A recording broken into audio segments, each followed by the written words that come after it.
home cooking. Our mother was very particular on our diet, which was balanced and healthy, minimal dairy and red meat. During my 20s, my lifestyle had changed. When I reflect back to this, I can pick out the decline in a totally healthy lifestyle. It was not drastic, however, it may be significant to the cause. Some key points I should mention that in my 20s and since childhood, I craved sugar. And water was not a friend of mine. Until recently, I admit water is a medicine.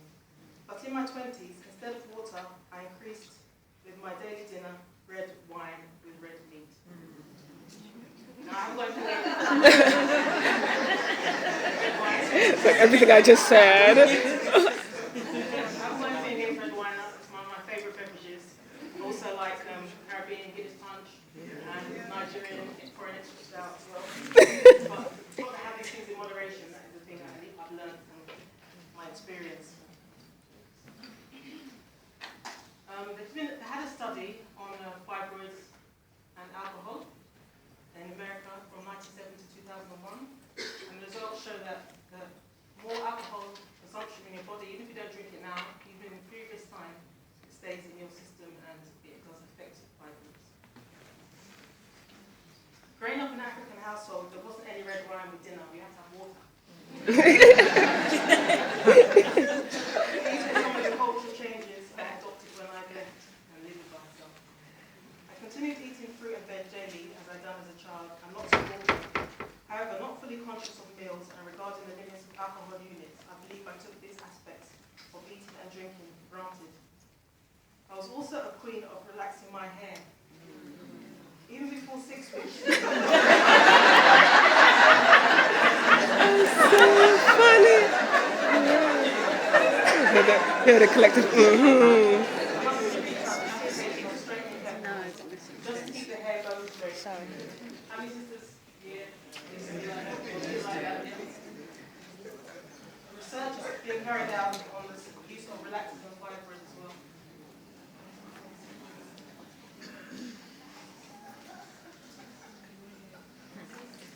Other toxins apart from relaxing my hair, drinking too much alcohol, included the use of hormone alteration, taking the contraceptive birth control pill for a year.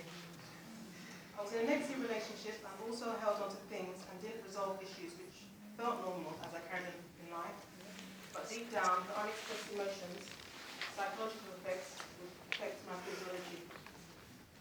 During my early 20s, my menstruation was a curse to my well-being. It came along with severe dysmenorrhea, nausea, and occasional vomiting.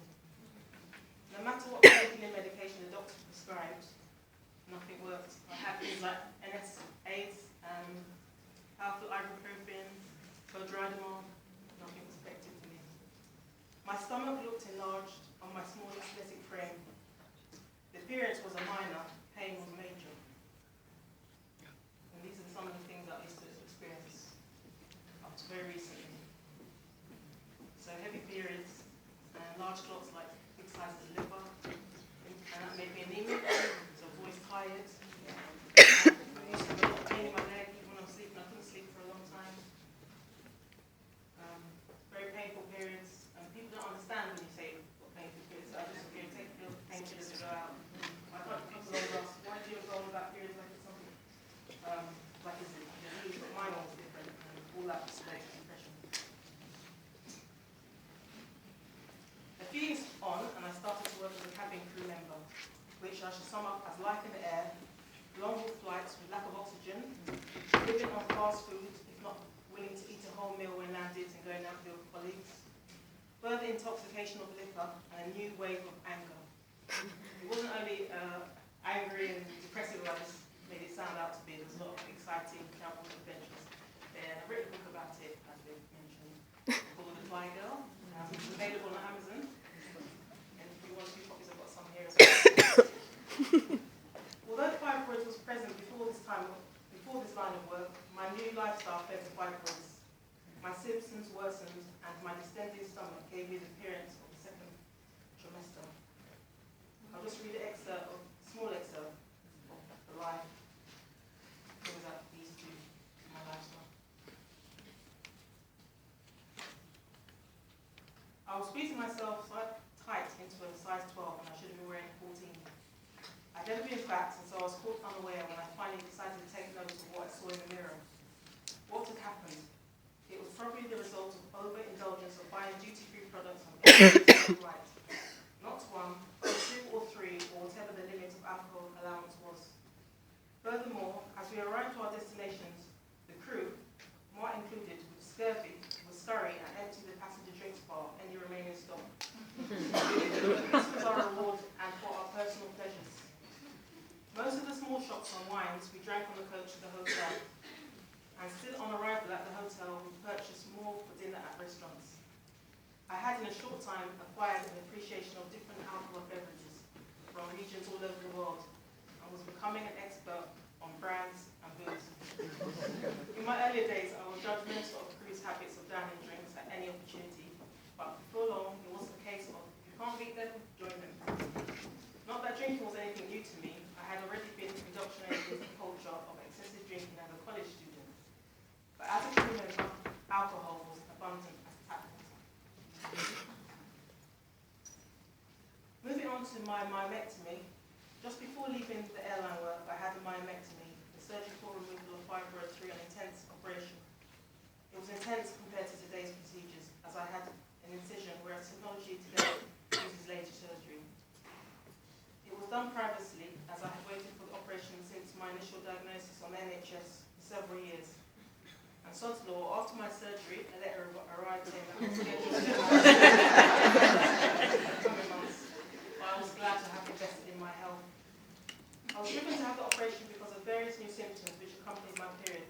The abdomen swelling was severe and I suffered with menorrhea. The hemorrhaging would leave me extremely weak and anemic. I felt quite emotional after the surgery. However, I recovered well and speedily.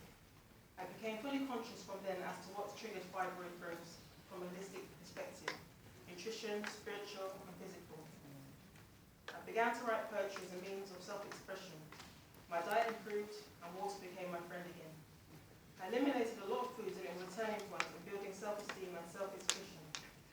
Spiritually, I was more expressive as a true me, and being a writer has aided this. I engaged in a lot more exercise, road running, and for a year I was training in Thai boxing to release anger, energy, build mental strength, and finally relaxation in the sauna to eliminate further toxins. I started enjoying being a creative cook so that my dinners were healthy and whole. The complete change, spiritual, nutritional, and physical, was agreeing with me, and my body was in balance with no extraordinary monthly pain. Over the years, and I started to slip back, unconsciously, old habits died hard, and gradually, unsavory habits took hold. This time, semi-health lifestyle took its toll. Over the years, I've been experiencing hell recently after the operation. Fibro growth returned, and returned with vengeance. It came not just with swelling of the abdomen, but when administered to many parts of my body would swell, including my face, my eyelids. I experienced restless leg syndrome. I was hemorrhaging and clotting heavily, and my periods extended from 7 to 10 days and back to back. So basically I was bleeding most of the time of the month. And I've read quite a lot of books. Dr. Amanda Epe, who writes African's Holistic Health, is that women, the African woman should be really bleeding 1 to 3 days. The general population is 5 days. It had an effect on my life. I couldn't guarantee my presence at work, at social events either. It got to the point where I was emotionally drained and hit rock bottom, and I said, I can't live like this any longer. I tried, again, over the last few years, several remedies of natural treatments and therapies. Some had adverse effects. However, I was determined not to give up, neither to go back to the medical approach. How many operations can I have in my life? So, what I decided to do recently, take a challenge, stop drinking, and start loving myself more. That means including the people I talk to. It's not the people actually, it's the energy of the people. If it's negative, push it out. Say yes.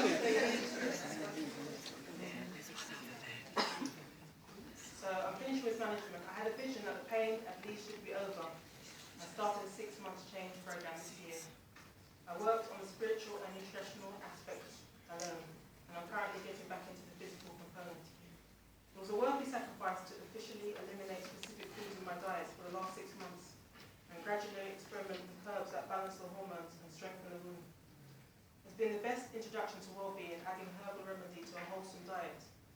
Also, the spiritual freedom of expression this year has given me joy as I spoke from my heart at the National Book Tour. Having a 90% reduction of symptoms that over the years have accompanied my menstruation and now have disappeared is an amazing testimony. It verifies that there are options for healing in this earth, and one must have resilience to overcome. Be diligent in research and know that healing isn't a linear progression. Over the last 6 months, sometimes I was getting better, then after 3 months, serious pain came back again. And what am I doing this for? Carried on again, and it got better and better, reduced all the while. About month 5 period, blood flow was really strong again as well. I continued, and so now today I can stand and say that flow was much less, and the pain was gone. Yeah.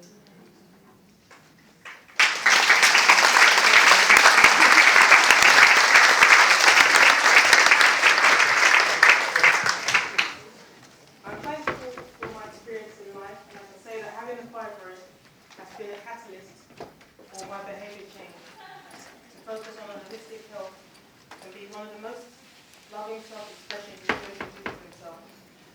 I'll update my progress in another 6 months with the inclusion of physical activity, and this can be found on my blog, Experience Bottom. If you would like to ask me any personal questions about it, you can send me an email there, mail@experience.org. And one final note, our composition is diverse. What has worked for me may not agree with others. But start with treating fibroids, prevent the onset, living a spiritually fulfilled life, and include ways to balance your health holistically, along with experts from the Lake Foundation and his team and other support networks. I hope this information has been useful to you. Yeah.